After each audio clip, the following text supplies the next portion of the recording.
নমস্কার বন্ধুরা, আমি প্রমীলা চলে এসেছি তোমাদের প্রিয় চ্যানেল গোপাল ভাঁড়ের গল্প নিয়ে।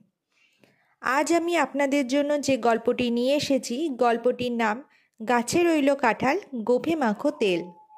তাহলে চলুন দেরি না করে শুনে নিই আজকের গল্প। গোপালের পাশের বাড়ির মালিকের নাম যাদব।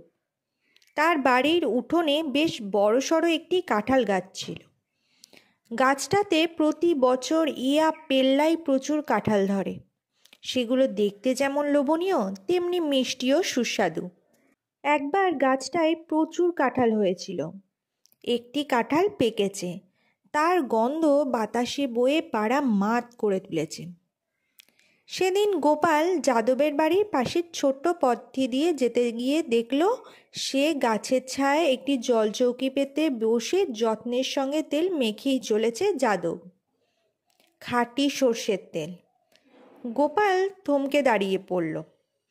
পথে দাঁড়িয়েই গলা ছেড়ে বলল, যাদব ভায়া, করছো কি?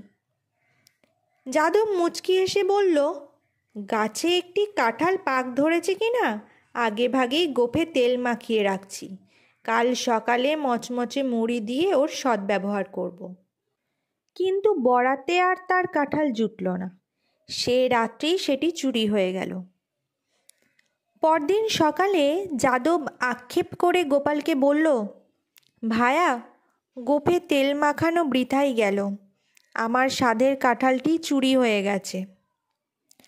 গোপাল তখন মুচকি হেসে বলল, এজন্যই তো গাছে কাঁঠাল গোঁফে তেল প্রবাদ বচনটি সৃষ্টি হয়েছে ভায়া।